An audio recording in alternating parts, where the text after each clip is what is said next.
It's really common and nobody understands how dangerous it is.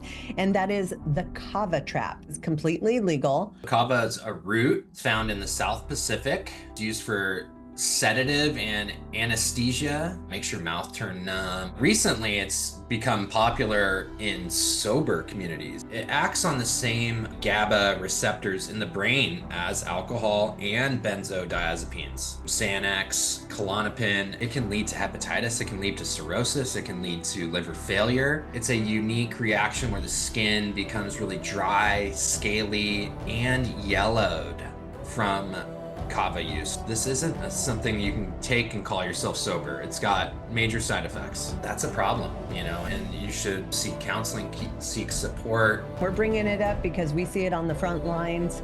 It's something that people aren't talking about. It's not being regulated. It's real and it is addictive, and we see it all the time. It really feels like this is something that we need to get out there. It sort of has to be grassroots, starting with people like us, just trying to help educate people so they understand, and especially for parents and family members, as well as individuals who think they're doing the right things, or they don't even realize what they're doing is harmful or has negative consequences on their bodies or brains, or leads them back into addiction or creates new addictions. And here we are again. Welcome back, Tom. Yeah, thanks for having me. Yeah, I am excited about this subject because as a drug rehab, we've struggled with this over the last few years. And it's an interesting one because you wouldn't think, because it's completely uncommon as far as addictiveness or even knowledge that it is an addictive thing, because it's completely legal. It's really common and nobody understands how dangerous it is. And that is the kava trap, as we call it. Kava is natural, but it has very bad side effects that people are completely unaware of, as well as insanely addictive qualities. Yeah, so kava is a root. It's found in the South Pacific, and it is used for sedative and anesthesia or anesthesic effects. I remember the first time I heard about kava, I was watching Endless Summer 2. Um, Mm. and they have this like ritual. I believe they're in Tahiti. So they partook in this kava ritual, and they would say stuff like, yeah, it makes your mouth turn numb. And, it's this thing that they do as a part of their culture where they make this special drink and they drink it. I remember they drank it in the movie, and they said Mhm. that it messed them up drunk. That was the first time I ever heard of it. But recently it's become popular in sober communities as like a non-threatening way to, change your mindset. It's not like alcohol, but similar, can help you feel more social, and, the consequences aren't as bad, and it's not as addictive, and, all these things that should be big red flags, because almost everything has a negative consequence. If something makes you feel good, it's going to cause you to feel negative in the same way, if not even more, or for longer periods of time. Yeah, I want to bring up, and I mentioned this because we've been dealing with this for a long time. First of all, I heard about it like 25 years ago. Back then, we were a completely drug-free program. So we didn't utilize any type of drugs to withdraw people off of anything. But we would very often utilize kava to help people overcome opiate addiction and things like that. Back then, I thought, oh, it's just, it's all natural. It's an herb. It's a good substitution for something else that is safe and healthy. But as we've learned over the last few years, it's actually not that safe at all. And in fact, if you mix it with alcohol, it's very damaging to your liver and other things. And people are completely unaware that it has these type of side effects. And so for us, we obviously run a drug rehab. Our staff are re-experiencing life out in the community. And so it's become very popular locally. There are kava bars where it's like, oh, it's a great sober community where everybody can gather, much like a bar, but it's not a bar, it's kava. And so they can hang out. You can order pictures of it. You can order different types of it.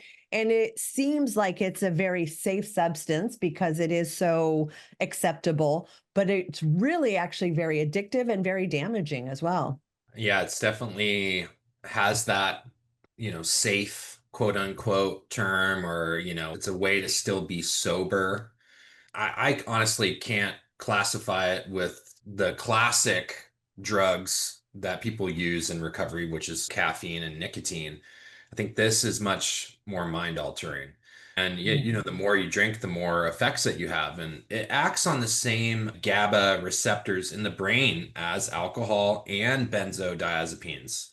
So, for those that don't know what a benzodiazepine is, it's drugs like Valium, Xanax, Klonopin, Ativan. Those are all benzodiazepines. So it's hitting on those same receptors, and it's looked at. It's like, yeah, you're giving yourself like a brain, your brain, like a quick little fix. It's not like alcohol, but that's just not the case. Like you said, there's such big side effects, and anything that alters your frame of mind, is a drug, and isn't that's not sobriety, that's not real recovery. And so, and it's this like societal transition that I think the recovery community is going through, is recognizing it as, as dangerous as we all should recognize anything that changes your frame of mind. Yeah. Well, and I think it's going overlooked because it is legal, it is common, it is in the sober community. So you associate with, oh, a kava bar. This is great. It hits all the boxes of socialness, and I'm doing, a healthy thing. It's a root, it's from the ground, so it can't be bad. And, we can sit for hours and have our kava and good conversations, but there's no warning labels, there's no regulation, there's no FDA warning signs or anything like that. So almost like kratom, like we've talked about before, it continues to go unnoticed as a harmful substance. And in fact, it's almost worse because it's being put in as a substitute for people in recovery to not relapse or have problems. But in reality, it's creating the same type of feelings, the same type of addiction, and the same damage to the body that's going completely unnoticed. It can lead to hepatitis, it can lead to cirrhosis, it can lead to liver failure. There is even a dermatology term. It's called Kava-neuropathy. So what that is it's a unique reaction where the skin becomes really dry, scaly, and yellowed from kava use. So that's just due to the damage that it's doing on your liver. And kava, although is not as potent as alcohol, it can have very drug-like symptoms. That you shouldn't be driving or operating heavy machinery after you drank the stuff. But the most alarming thing to me is just how big of an effect that it has on the liver, where it can actually give you a jaundice looking effect, where your skin and your eyes start to look yellow. And that's just means your liver is in deep, deep trouble. So, yeah, I'm glad we're talking about it in this format to educate. This isn't something you can take and call yourself sober. It's got major side effects. And for people who aren't in recovery and are drinking it with alcohol, it's even way more dangerous. Even it escalates these side effects like tenfold, because it's like taking two very harmful substances and combining them, especially the liver, which, we know alcohol really affects. So you put in the kava and the alcohol together, and you can have tremendous physical side effects that land you in the ER, because it is very dangerous. Just like alcohol with different kinds of medications, alcohol with kava creates that same type of situation that's really harmful to the body and the liver. It takes time for your body, if you quit, to sort of regenerate if you can, and that it doesn't always come back. Sometimes the damages are so severe that they're permanent, and so it's hard to come back from that. Yeah, some warning signs for families could be just like I mentioned already, the yellowing effect that it can have, scaly skin, yellow tint, the whites of the eyes are yellow, and if you hear that your loved one, son or daughter, husband, wife, partner are spending nights at the kava bar now. Like this is just what they do. Oh, I just go to the kava bar every night. And, that's likely because they traded one addiction for another. If somebody's mentioning like numbness, like, oh, my throat's numb, my mouth is numb, and they're almost acting puzzled by it, like it's this weird symptom, that probably means there could be some kava use there. It's kind of a weird warning sign, but something to be aware of for sure. Yeah. And you can also get it online. So you don't have to go to a kava bar. You can buy it online. So kids, it's readily available to kids. You can get it I mean, here locally, you could get it anywhere. There's multiple kava bars and readily available. So it's not hard to attain and continue to get access to. Even people that are doing it probably don't even realize the addictive qualities or the side effects or that type of thing. So again, like most things, I don't think anybody goes in intending to become addicted to kava, but it's a real side effect. And again, if you don't realize that this all natural herbal supplement is actually very detrimental to your liver and your brain and all the other stuff, it could go undiagnosed or unknown because you don't realize that this legal healthy substance that you're taking socially or otherwise is actually really bad for you. Yeah, it's the natural root, natural, you know, drink, natural this is all sounds good. But, we all have to remember that heroin and cocaine are also Opium. Yep. like, no, drugs are a part of nature. And, just like, venomous snakes, and there's lots of things we need to stay away from in nature, right? And kava seems like it should be one of those things, something we should stay away from. And, we should try to learn to live a life without a chemical crutch. Yeah, like I said, kava is marketed as a natural tea, but its effects on the brain and the liver are anything but harmless.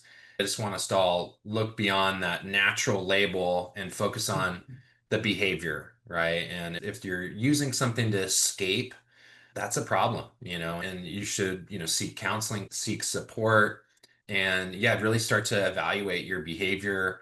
If you find yourself wanting to drink kava every night, you've clearly traded one thing for another. Yeah. Well, and the thing that's really unfortunate about this is because of the social aspect, because they've created the kava bars that people, who are overcoming addiction and thinking, okay, I just need to find new healthy groups. Okay, there's CrossFit, there's AA, there's SMART, there's kava bars to hang out with other like-minded sober people. And inadvertently, they don't even realize that they're not even really being sober and is having a damaging effect unless they're doing, and like I said, we've had people who you can literally order it by pitchers, and there's ways that they make it like twice or 10 times as potent as if you just buy it in the mail. And so they don't realize how harmful and dangerous and not sober this natural supplement is. And it's unfortunate because it is creating a community and a place to hang out. And they're doing that with the best intentions, but then it's having the reverse effect. Like we all know going to a bar is bad. Like you don't go to bars if you're sober. Like that's not a good location for you. It's dangerous, it's triggering, but we don't have that same knowledge when it comes to kava bars. So we think, oh, this is a good supplement for that nice social scene. And they don't realize it's basically the same thing. Yeah, good point. Yeah, so definitely an adjustment period for the recovery community to start recognizing this is not this socially acceptable thing. And yeah, I'm glad to update, our viewers on kava, and we'll keep providing updates as we learn more about kava and its effects on society. And again, we're bringing it up because we see it on the front lines. It's something that people aren't talking about. It's not being regulated. It's no black box warning. There's nothing to it. And so it is real and it is addictive and we see it all the time. And so, it really feels like this is something that we need to get out there. We're starting to see more people talk about kratom. They're talking about different things that nobody's been talking about. And it's really important. Education is like the most important thing that we could do, especially for young people, even older people, because there's not enough knowledge out there. I mean, look how long it took people to even talk about fentanyl. Like how many people had to die before that became a quote unquote epidemic, before it got notoriety. So it sort of has to be grassroots, starting with people like us, just trying to help educate people so they understand, and especially for parents and family members, as well as individuals who think they're doing the right things, or they don't even realize what they're doing is harmful or has negative consequences on their bodies or brains, or leads them back into addiction or creates new addictions. Yeah, and if you have any experience with kava at all, positive, negative, feel free to leave a comment. We're happy to, have any engagement. And yeah, thank you for watching.